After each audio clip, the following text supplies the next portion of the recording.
의인입니까? 죄인입니까? 라는 제목으로 잠시 말씀을 나누고자 합니다. 아마 제가 강도사 시절이었던 것 같습니다. 김요셉 목사님이라는 분이 쓰신 책이 있습니다. 이 책인데요. 삶으로 가르치는 것만 남는다. 이 책인데 제가 막연하게 좀 정리하고 있었던 교육관에 대해서, 기독교 교육 철학에 대해서 분명하게 정리를 할 수 있는 기회가 되었습니다. 전문적인 그런 서적은 아닌데 읽고 나서 마음에 확실하게 한마디로 정리했던 것이 교육은 말이 아니고 행동이다. 말이 아니고 행동이다라는 사실을 정리를 할 수가 있었습니다. 그런데 이번 주에 우리 성도님 중 한 분께서 이 책 가운데 있는 한 부분을 정리해서 보내어 주셨습니다. 그 글을 읽으면서 옛날에 이 책을 읽으면서 받았던 감동과 교훈을 떠올릴 수가 있었는데요. 이 책을 쓰신 분은 김요셉이라고 하는 목사님이세요. 화면에 잘 안 나오시죠? 이 화면 오른쪽에 있는 분이 김요셉 목사님이고요. 그리고 왼쪽에 있는 연세가 조금 더 드신 분이 김장한 목사님이라고 수원중앙침례교회 담임하시고 은퇴하신 목사님이세요. 그런데 김요셉 목사님 어머니가 미국 백인 여성분이시거든요. 그래서 자세히 보면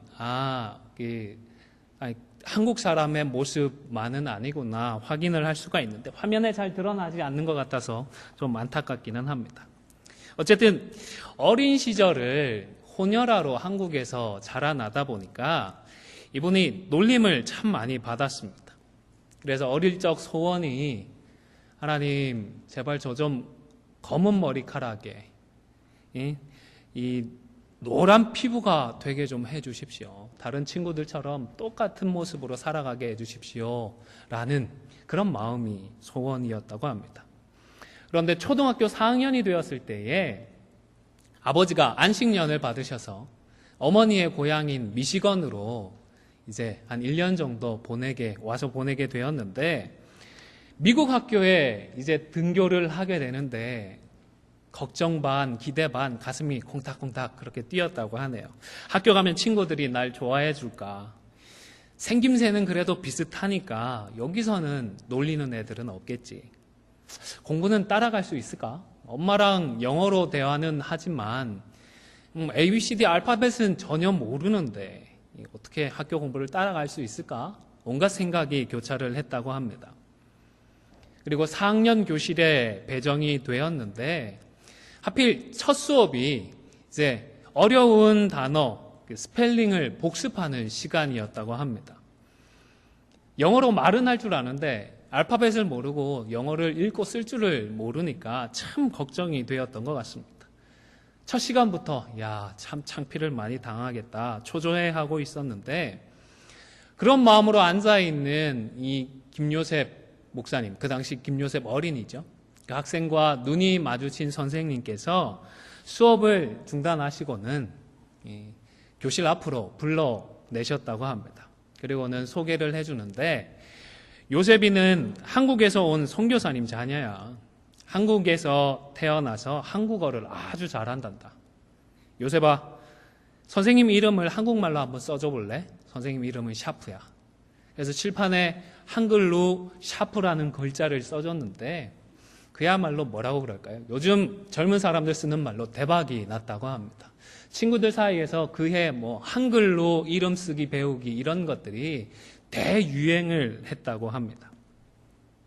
이때 만났던 그 선생님을 생각하면서 김 목사님은 영어도 못하는 파란 눈을 가진 아이가 될 뻔했던 저를 선생님은 한국어를 잘하는 아이로 만들어 주셨습니다. 라며 감사의 마음을 표했습니다. 그리고 그때의 경험을 정리를 했었는데요. 샤프 선생님은 저에게 굉장히 중요한 교훈을 주셨습니다. 웬만한 선생님은 전학 와서 영어도 잘 못하는 학생은 문제 아동이고 진도 나가는데 방해가 되는 아이로 생각해서 아무도 안 받으려고 했을 것입니다. 그런데 샤프 선생님은 저를 보셨습니다. 얘가 뭘 못하는가, 무슨 말썽을 피우는가, 얘는 무슨 문제가 있을까를 본 것이 아니라 제 안에 깊숙이 있는 저를 보셨습니다. 저를 보시는 선생님의 관심은 진도가 아니었습니다. 저의 존재가 더 중요했습니다. 저를 꿰뚫어 보실 줄 아는, 그렇지만 저를 사랑하시는 선생님이셨습니다. 제가 못하는 것도 아셨습니다. 하지만 저의 잠재력을 더 잘 알고 계셨습니다. 한 아이를 부끄럽게 만들지 않으시고 인생을 빛 가운데로 인도해 주셨습니다. 혼혈아로 늘 열등감에 시달려온 저에게 있는 그대로가 아름답다는 강렬한 메시지를 준 선생님은 저에게 자신감을 주셨습니다. 꽤 많은 것을 생각하게 하는 그런 글인 것 같습니다. 아무쪼록 바라기는 우리 김 목사님의 이런 경험에서처럼 우리도 또 다른 누군가에게 우리 샤프 선생님과 같은 그런 귀한 축복의 통로가 되어질 수 있기를 주님의 이름으로 간절히 축원을 드립니다. 김요셉 목사님이 어렸을 때에 한국에서 지나면서 혼혈아로 놀림을 많이 받았고 열등감에도 시달렸다라는 고백을 했습니다. 아마 그 이유 중에 하나가 익숙함과 관련이 있지 않나 생각을 합니다. 기본적으로 사람은 익숙한 것에서 편안함을 느낍니다. 그리고 심지어는 익숙한 것이 옳은 것이다 라고도 생각을 하는 것 같습니다. 한국에서 검은 머리에 노란 피부가 너무 익숙한 나머지 그래야 한다, 그래야 옳다, 그래야 정상이다, 그래야 진리다라고 생각을 하면서 거기에서 벗어나는 아이를 놀려대는 것입니다. 항상 검은 머리에 노란색 피부만 보고 자라왔던 아이들에게 파란 눈에 큰 코를 가진 또래 아이의 존재는 당연히 이상하고 좀 불편했겠죠. 미국 생활을 하면서 심심찮게 우리도 이런 차별들을 겪곤 합니다. 김 목사님이 어린 시절 한국에서 겪었던 그런 차별이나 놀림이 그래서 남의 일로만 느껴지지는 않을 것 같습니다. 개인적으로도 참 마음이 쓰리고 불편하고 미안한 마음이 듭니다. 그런데 미시건에서는 거의 똑같은 상황이었음에도 불구하고 완전히 상반되는 일이 일어났습니다. 왜냐하면 샤프 선생님이 자신과 학생들의 그 익숙함에 연연해하지 않았기 때문입니다. 익숙함이 옳다거나 그 익숙함이 진리라고 고집하지도 않았습니다. 오히려 익숙하지 않은 것에 학생들을 직면시켰고 또 그것을 뛰어넘도록 도전하셨습니다. 그리고 그 결과로 익숙함에서 누릴 수 있는 편안함과 그런 것들과는 비교할 수 없는 더 큰 축복을 모두가 누릴 수 있었습니다. 그리고 무엇보다 상처를 입었던 하나의 인생을 완전히 바꾸어 놓을 수가 있었던 것입니다. 오순절 성령 강림이 있었을 때에도 많은 사람의 인생이 통째로 변화를 입었습니다. 그리고 구원을 경험한 성도들은 이제 한 마음으로 예수는 그리스도다, 예수님이 부활하셨다라는 십자가의 복음을 담대하게 전파하기 시작했습니다. 그리고 선포되는 복음을 마주한 대부분의 사람들은 공통적으로 마음의 찔림을 받았습니다. 마음의 찔림을 받은 사람들 중에서는 겸손한 마음으로 우리가 과연 어찌해야 할꼬라며 사도들에게 질문을 하며 구도의 길을 시작한 이들이 있었습니다. 사도행전 2장 37절의 말씀을 같이 한번 읽도록 하겠습니다. 화면을 보시면서 읽겠습니다. 시작. 저희가 이 말을 듣고 마음에 찔려 베드로와 다른 사도들에게 물어가로되 형제들아 우리가 어찌할꼬 하거늘. 베드로의 복음의 선포를 들었던 사람들이 그 말을 듣고 마음에 찔려서 우리가 어찌해야 합니까? 우리가 어찌할꼬? 구원의 길을, 구도의 길을 찾아 나섰던 것입니다. 그리고 사도의 가르침대로 회개하고 예수의 이름으로 세례를 받아서 죄사함을 받고 하나님의 자녀가 되는 복을 누리게 되었습니다. 그런데 똑같이 마음의 찔림을 받으면서도 전혀 다른 반응을 했던 그런 부류도 있었습니다. 사도행전 4장 1절에서 2절까지의 말씀도 화면을 보시면서 같이 읽어보도록 하겠습니다. 시작. 사도들이 백성에게 말할 때에 제사장들과 성전 맡은 자와 사두개인들이 이르러 백성을 가르침과 예수를 들어 죽은 자 가운데서 부활하는 도전함을 싫어하여. 복음을 들은 사두개인들의 반응이 어떠했다고요? 싫어했습니다. 어찌해야 할고 마음을 찢고 회개하는 자리로 나아갔던 것이 아니라 아예 그 말 자체를 싫어했습니다. 그 말 전하는 사람들을 미워하고 증오했던 것입니다. 여러분, 제사장들과 사두개인들이 십자가 부활의 복음을 듣고 아무런 감정이 없었던 것이 아닙니다. 그들도 찔림이 있었습니다. 사도행전 5장 28절에 보시면 제가 읽어드리겠습니다. 가로되 우리가 이 이름으로 사람을 가르치지 말라고 엄금하였으되 너희가 너희 교를 예루살렘에 가득하게 하니 이 사람의 피를 우리에게로 돌리고자 함이로다. 도둑이 뭐 한다고요? 제발 저린다고. 자기들이 했던 짓이 있으니까 표현은 안 해도 계속 마음에 찔림이 있었던 것입니다. 그 찔림이 사도행전 5장에 와서는 구체적으로 표현이 되죠. 너희들이 예수가 죽은 것을 우리에게로 책임 돌리려고 하는구나. 그렇게 표현을 했던 것입니다. 자신들이 예수님께 한 일에 대해서 찔림이 있었습니다. 그들의 행동 자체가 떳떳하지 못했다는 것을 분명히 알고 있었던 것입니다. 원래 유대인들의 공회, 우리가 사내들인 공회라고 알고 있는 이 공회는 항상 낮 시간대에만 모이게 되어 있었습니다. 그런데 예수님의 처형을 결정하기 위해서 가야바의 집에서 언제 모였는지 혹시 기억하십니까? 어저께 새벽 시대에도 말씀을 드렸는데 밤에 모였습니다. 밤에 모여서 완전히 불법적으로 했죠. 원래 규칙을 벗어나면서까지 밤에 뭐가 그렇게 급했는지 한밤중에 모여서 예수가 죄인이다. 예수 죽여야 한다. 그렇게 일사천리로 속전속결로 결정을 해버리고 날이 밝자마자 예수님을 십자가에 못 박아 버리고 말았던 것입니다. 또 빌라도는 예수님이 죄가 있다고 판단을 했나요? 죄가 없다고 판단을 했나요?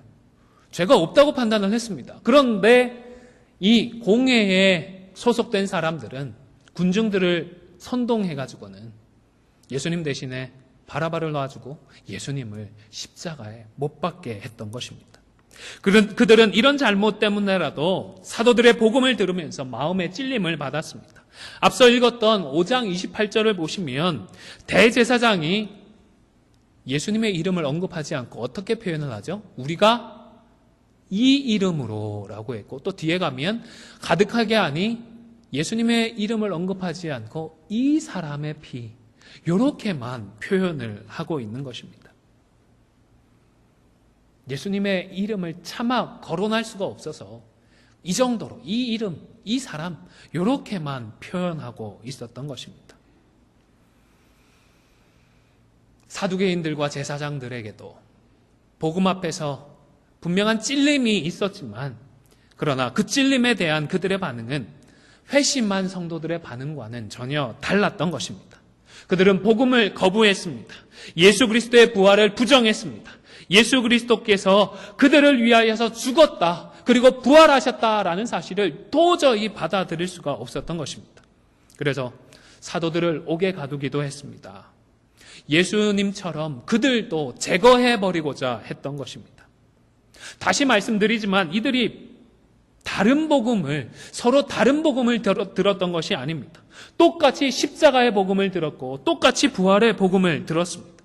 그럼에도 불구하고 전혀 다른 반응을 하고 있었던 것입니다. 그 이유는 기본적으로는 하나님의 주권적인 선택하심 때문입니다. 하나님께서 구원하기로 선택하신 사람들은 복음을 듣고 진리를 찾기 시작을 합니다. 그러나 하나님의 택하심을 받지 못한 사람들은 복음을 듣고도 깨닫지 못하고 오히려 배척을 하는 것입니다. 그런데 하나님의 택하심을 받은 사람들 중에서도 복음 앞에서 마음을 열지 못하고 오히려 강팍하게 반응하는 경우들이 있습니다. 아마도 아직 하나님의 때가 무르익지 않아서인 것 같습니다. 사도 바울의 경우를 생각해 보십시오. 바울은 다메섹 도상에서 예수님을 만나는 그런 극적인 경험을 통하여서 회심을 하였습니다. 그런데 예수님을 만나기 전에 바울이 복음을 듣지 못했었나요? 들었습니다. 예수님이 어떤 분이신지, 예수님에 관해서 어떤 이야기가 있는지, 또 예수님을 따르는 부활의 증인들이 무엇이라 말하는지 그 복음을 전해 듣고는 그럼에도 불구하고 복음 앞에서 겸손히 반응하지 못하고 오히려 복음을 배척하고 성도들을 핍박하고 그들을 괴롭게 만들기 위하여서 다메섹으로 달려가고 말았던 것입니다. 이처럼 하나님의 택하심을 받은 그런 사람들 중에서도 아직 때가 차지 않아서 우리가 얼마나 악한 죄인인지, 또 그래서 얼마나 절박하고 절실하게 구원이 필요한지 깨닫지 못하는 사람들이 있는 것입니다. 그리고 사람들의 마음을 이렇게 딱딱하게 굳어있게 만드는 요인 중에 하나가 바로 익숙함입니다. 한번 생각해 보실까요? 사도들을 시기하고 복음을 배척했던 사두개인들은 복음 이전에 그들이 익숙했던 신앙과 전통이 있었습니다. 사실 성경이 기록되었던 시기에 사두개인들은 바리새인들보다 오히려 보수적인 사람들이었습니다. 그래서 성경도 구약 전체를 인정하지 않고 오직 모세 오경만이 하나님의 말씀이다라고 아주 보수적인 입장을 취하고 있었습니다. 그리고 천사와 같은 영적인 존재들도 인정하지 않았고 사람의 영혼도 죽으면 다 소멸해버린다라고 생각을 했습니다. 그러니까 당연히 부활 자체도 인정할 수가 없었던 것입니다. 죽으면 끝인데 소멸하고 마는데 어떻게 부활할 수 있느냐는 것입니다. 그러다 보니 자연스럽게 현재의 삶만을 중요하게 여겼습니다.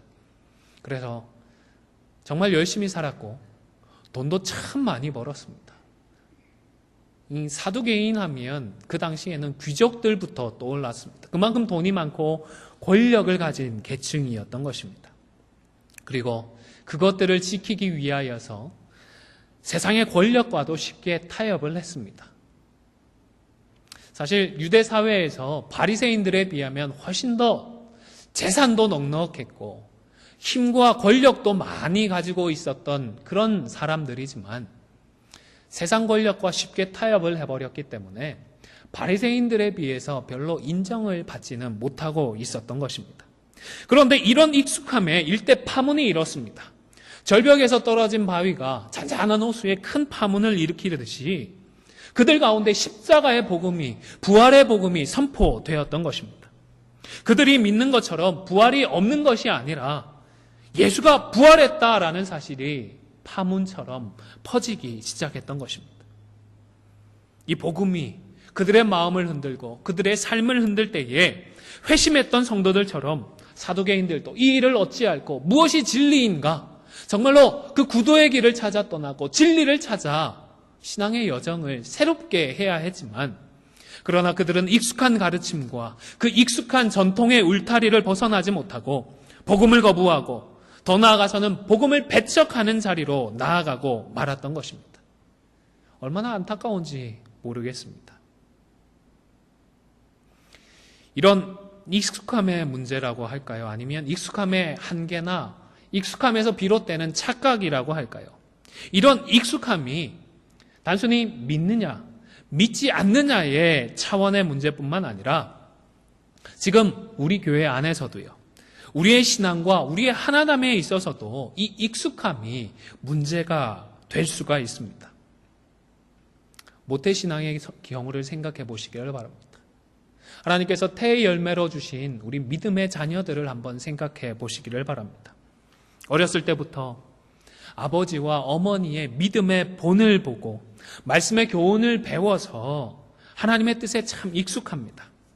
교회 생활은 어떻게 해야 하는지 누가 구체적으로 알려주지 않아도 잘 합니다.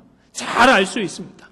그러나 말씀을 통해서 인격적으로 예수님을 만나서 더 이상 부모님의 신앙이 아니라 자신의 신앙과 자신의 신앙 고백으로 살아가기 전까지는 그 익숙함이 그들에게 보장해 주는 것은 아무것도 없습니다. 그 익숙함이 그들의 구원을 약속해 주지 않는 것입니다. 누가 뭐래도 모태신앙으로 태어나서 기독신앙과 교회 생활에 익숙하게 살아가는 것, 저는 축복이라고 생각합니다. 하나님을 알고 하나님이 무엇을 기뻐하고 무엇을 미워하시는지 잘 알고 있기 때문입니다. 무엇이 악인지, 무엇이 죄인지, 무엇이 선인지 잘 알기만 하는 것이 아니라 믿지 않는 아이들에 비하면 훨씬 착한 아이들도 많이 있습니다. 다시 말씀드리지만 그럼에도 불구하고 이런 익숙함이 우리 자녀들의 구원을 보장해 주지는 않습니다. 교회를 잘 알고 매주 교회를 오고 가고 있고 또래보다 더 착하다고 해서 구원을 받는 것이 아니기 때문입니다. 복음 앞에 서야 합니다. 모태신앙인도 우리 믿음의 자녀들도 그들 스스로 복음을 직면해야 합니다. 하나님의 부르심을 그 부르심 앞에서 결단해야 합니다. 성령의 조명하심 앞에서 내가 얼마나 악한 죄인인지를 그들도 깨달아야 합니다. 직시해야 합니다. 말씀으로 찾아오시는 주님을 인격적으로 만나야 합니다. 그래서 개인적으로 예수 그리스도를 주로 시인하고 구주로 영접해야 합니다. 선포되는 복음을 듣고서 마음에 찔려 사도들에게 진리의 길을 찾았던 그 성도들처럼 그들도 스스로 구원의 길을 찾아 출발해야 하는 것입니다. 우리의 자녀들은 믿음의 가정에서 태어났고 그래도 복음에 대해서 열려있는 미국 땅에서 살아가는 복을 누리고 있습니다. 교회에 대해서, 신앙생활에 대해서 다른 사람들보다는 익숙합니다. 그러나 우리의 자녀들이 이런 익숙함을 넘어서 예수님을 인격적으로 직접 만나서 예수님을 구주로 모시고 살아갈 수 있도록 계속해서 기도해 주시기를 바랍니다. 익숙함이 아니라 그리스도와 참으로 연합하는 복을 누리며 살아갈 수 있도록 자녀들을 위하여서, 우리 손주들을 위하여서, 우리 신앙의 동료들을 위하여서 기도해 주시기를 바랍니다. 뿐만 아니라 여러분, 우리 기독신앙과 교회 생활에 대한 익숙함이 우리의 구원을 보장하지 않는 것처럼 이런 익숙함이요, 우리의 의로움을 보장해 주지도 않습니다. 교회 생활 잘한다고 해서 교회에서 하면 될 것, 하면 안 될 것들을 잘 알고 거기에 잘 따르고 있다고 해서 그것이 우리의 의로움을 의미하지는 않습니다. 신앙의 연륜이 있고 신앙생활을 오래 하신 분들은 모태신앙 이상으로 많은 것들을 알고 또 못지않게 신앙생활을 잘 하십니다. 복음을 듣고 예수님을 만나서 신앙생활을 시작했을 때에는 사실 모든 것이 낯설지 않습니까?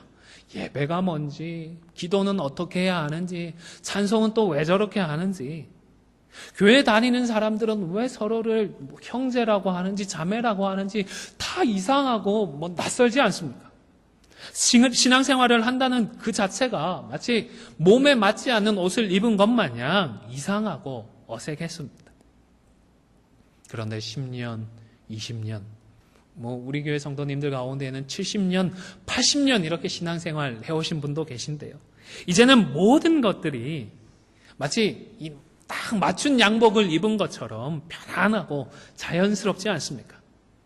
더 이상 예배에 참석해도 불편함이 느껴지지 않습니다. 기도도 잘 하시고요.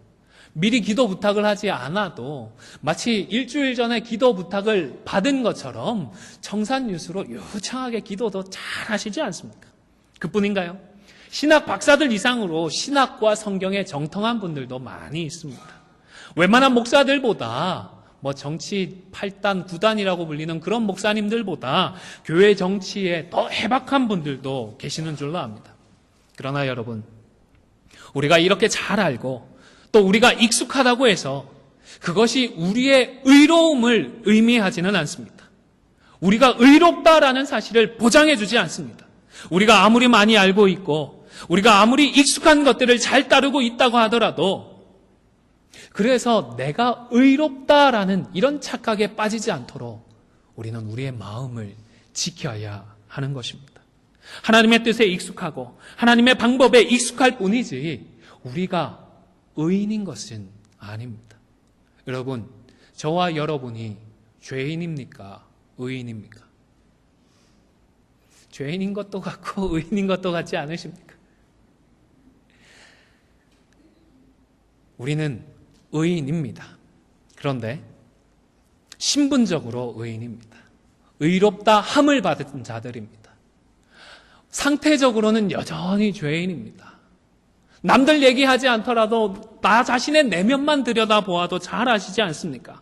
여전히 죄와 씨름하고 있고 조금만 선줄로 착각을 해도 어김없이 또 넘어지고 실족하여서 하나님 앞에 안타까운 마음으로 다시금 고해 들지 못하고 찾아 나오는 사람들이 우리들이지 않습니까?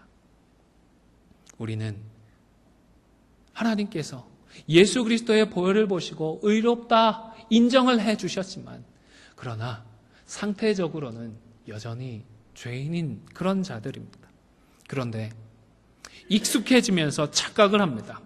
마치 정말로 우리가 의인인 것처럼 완벽한 의인인 것처럼 착각을 하는 것입니다. 이 정도 되면 자격이 있는 것 같습니다. 이 정도 해왔으면 권리가 있는 것 같습니다. 이 정도 되는 나는 대접을 받아야 할 것 같습니다. 나 정도 되면 이렇게 말하고 이렇게 행동해도 아무런 문제가 되지 않을 것 같습니다. 여러분 혹시 말씀을 읽고 설교를 들어도 더 이상 감동이 없지는 않으십니까? 설교에 문제가 있을 수 있고 설교자의 문제가 있을 수도 있습니다.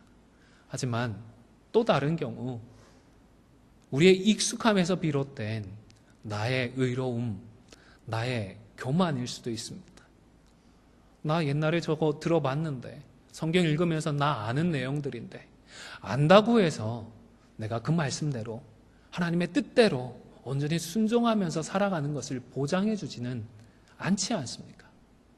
내 삶은 나의 신앙의 상태는 여전히 부족함에도 불구하고 내가 익숙하고 내가 잘 알고 있기 때문에 나는 마치 의롭다라고 착각하고 심지어 교만한 자리로 나아가고 있기 때문에 하나님께서 내게 주시는 그 말씀 앞에 더 이상 반응하지 못하고 감사하지 못하는 것은 아닌지 우리의 마음을 점검해 보실 수 있기를 바랍니다.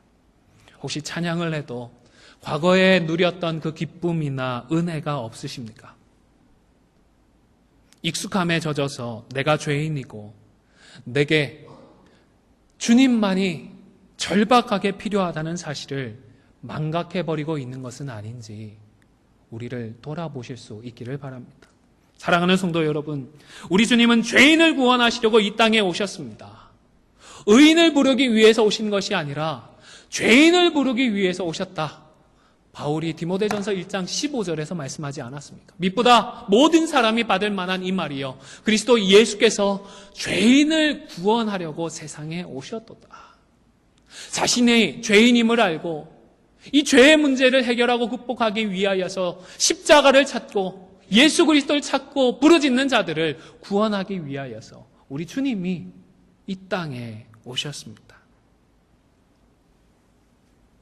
이 사실을 누구보다도 잘 알고 있었고 누구보다도 이 사실에 익숙했던 사도 바울이지만 그럼에도 불구하고 사도 바울은 자신을 이제는 의인으로 여기는 것이 아니라 여전히 죄인으로 알고 있었고 그 이상으로 죄인 중에 괴수로 생각하고 있었습니다. 죄인들 중에서도 제일 악질 죄인으로 인정하고 있었던 것입니다. 사랑하는 그리고 존경하는 우리 안디옥 교회 성도 여러분, 그동안 참 수고 많으셨고 참 많이 애써 오셨습니다. 그러나 익숙함에 안주하지는 마시기를 바랍니다. 그동안 해왔던 것들에 익숙하기 때문에 내가 의롭다 착각하지 않도록 더욱더 조심하실 수 있기를 바랍니다. 익숙함 때문에 교만한 자리에 올라 남을 비판하고 정죄하고 있다면 이제라도 회개하고 돌이키실 수 있기를 바랍니다. 내가 의인이 아니라 여전히 죄인이고 죄인 중에 괴수이기 때문입니다. 서두에 말씀드렸던 김요셉 목사님의 경우를 다시 생각해 보시기를 바랍니다. 익숙한 외모가 옳다라고 여기고 다른 아이들을 놀릴 수 있는 나의 의라고 생각하는 아이들 틈바구니에서 놀림을 당하고 불필요한 열등감으로 고통을 겪었습니다. 그런데 익숙함이 주는 편안함에 안주하지 않고 또 익숙함이 주는 착각에 빠지지 않았던 선생님을 만나서 그 상처가 회복되어지고 인생이 변화되어지는 역사를 경험하였습니다. 사랑하는 성도 여러분, 신앙생활에 익숙함이 주는 편안함에 안주하거나 이 익숙함에서 비롯되는 착각에 빠지지 않도록 날마다 십자가의 복음으로 우리 자신을 비추어 보실 수 있기를 바랍니다. 우리 중에 그 누구도 예수님도 십자가도 더 이상 필요 없는 의인은 없습니다. 비록 의롭다함을 받기는 했지만 여전히 그리고 그 누구보다 예수님과 예수님의 십자가의 복음이 절실하고 절박하게 필요한 자들이 우리들인 것입니다. 70년, 80년을 신앙생활을 해왔지만 그래도 여전히 우리는 십자가의 복음이 필요한 죄인들입니다. 아무쪼록 우리의 죄인됨을 잊지 않고 십자가만을 의지함으로 복음의 이 지속적인 능력으로 승리하고 계속해서 예수 그리스도의 장성한 그 분량이 충만한 데까지 함께 나아가실 수 있는 우리 모두가 다 되시기를 주님의 이름으로 간절히 축원을 드립니다. 기도하겠습니다. 참 좋으신 아버지 하나님, 우리를 불쌍히 여기시고 우리를 긍휼히 여겨주시기를 간절히 바라오고 소원합니다. 하나님의 그 크신 사랑과 은혜를 오랜 세월 누리며 살아왔습니다. 그러나 혹 그 익숙함 속에서 우리가 잊어버리고 착각하고 있는 것은 아닌지 우리를 돌아볼 수 있는 겸손한 마음을 허락하여 주시옵소서. 혹 우리가 익숙하여서 의인이라고 생각하고 그리고 의인에 합당한 것을 누리며 주장하며 살아가고자 하는 것은 아닌지 돌아보게 하시고 혹 그런 마음이 있다면 십자가 앞에 내려놓고 못 박고 우리의 죄인됨을 고백하며 겸손하게 하나님의 복음 앞으로 다시금 세워지는 저희들 되게 하여 주시옵소서. 오직 십자가와 그리스도의 복음만으로 살아가며 이 복음으로 승리하는 저희들 되게 하여 주시옵소서. 예수님의 이름으로 기도 올리옵나이다. 아멘.